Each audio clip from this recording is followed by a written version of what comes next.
Hoje será um dia histórico e Bessias pode ser barrado no STF. Na CCJ vai passar, mas no plenário, pois é, os bastidores de Brasília estão fervendo. O nosso objetivo aqui hoje é fazer um mergulho profundo nos dados e relatos originais para entender peça por peça o que exatamente está em jogo nessa indicação do Jorge Messias para o Supremo Tribunal Federal. A grande pergunta que não quer calar é essa. Será que o Senado vai realmente se rebelar dessa vez e rejeitar um nome para a mais alta corte do país? Olha, antes da gente destrinchar toda essa estratégia, um pedido muito rápido.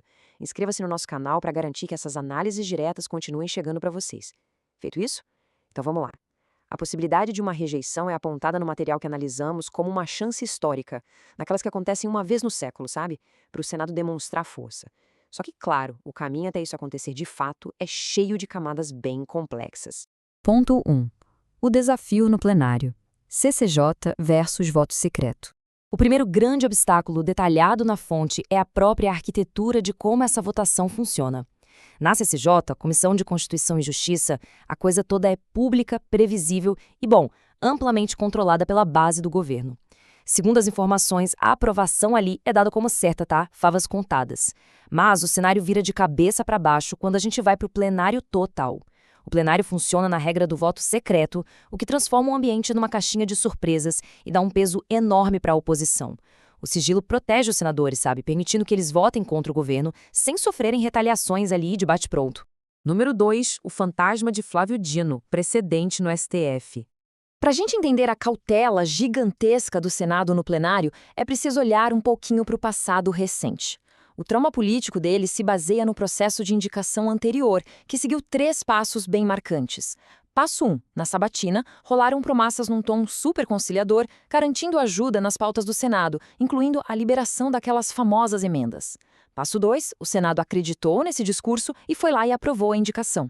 E aí vem o passo 3. Assim que a toga foi vestida, a fonte afirma que a postura mudou da água para o vinho. Rolou corte de emendas, decisões que prejudicavam os senadores. A desconfiança latente agora é bem simples. O medo de que o Jorge Messias repita exatamente esse mesmo roteiro.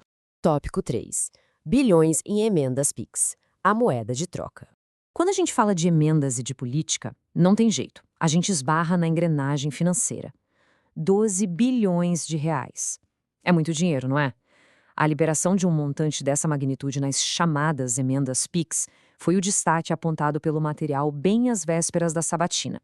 Para quem não lembra, essas emendas são transferências especiais enviadas direto para o caixa das prefeituras e dos estados. Na visão trazida pela fonte, liberar esse caminhão de dinheiro a poucos dias de uma votação tão importante funciona, na prática, como uma gigantesca alavanca de pressão política ali nos bastidores.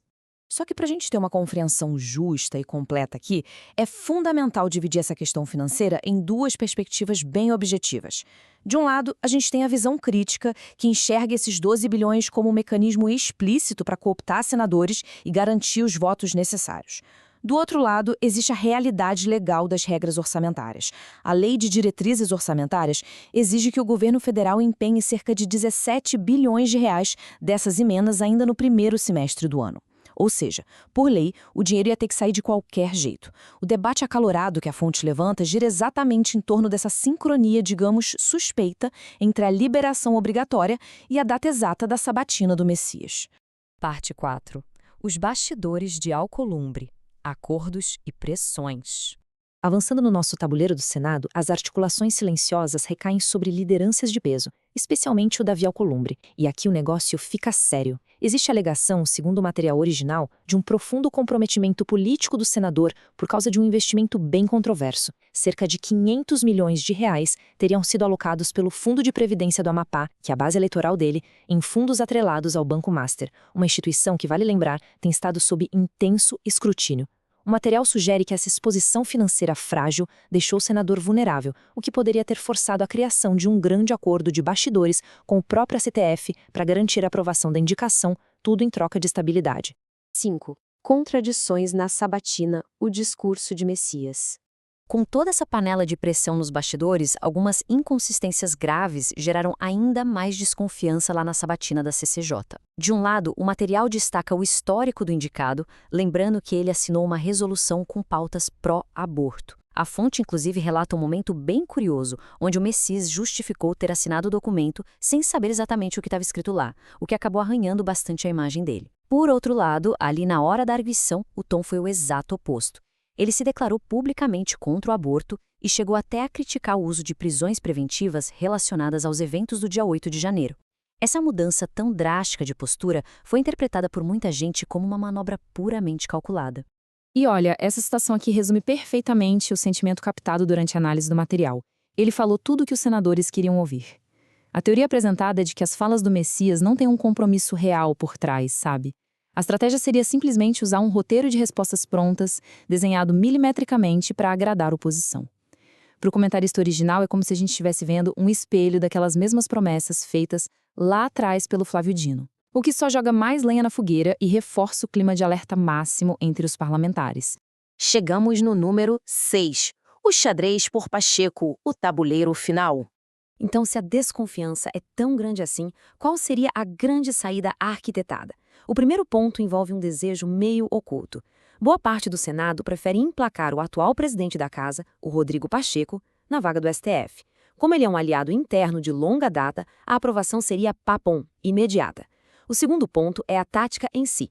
Rejeitar o nome do Messias seria enviar um recado bem sonoro para o Palácio do Planalto, meio que forçando a indicação do Pacheco como uma forma de apaziguar os ânimos. Só que o terceiro ponto escancara o risco gigante de fazer isso. Se o Senado derruba o candidato oficial, o governo, visivelmente irritado, pode simplesmente cruzar os braços e se recusar a nomear o Pacheco, optando por um terceiro nome totalmente inesperado, pura e simplesmente como retaliação. O material que a gente avaliou vislumbra e chega até projetar um impasse completo sem precedentes na nossa história. Pensa comigo, se o Messias for rejeitado e o Planalto bater o pé e se recusar a indicar o nome que o Senado quer, o Supremo Tribunal Federal pode enfrentar uma lacuna gigantesca histórica na sua composição. É um tabuleiro de xadrez onde as peças estão prestes a fazer os movimentos finais lá no plenário, com bilhões em jogo e alianças sendo esticadas até o limite. Então a grande questão que fica para a gente pensar é a seguinte: quem vai ceder primeiro quando essas duas forças absolutas de poder entrarem em rota de colisão direta?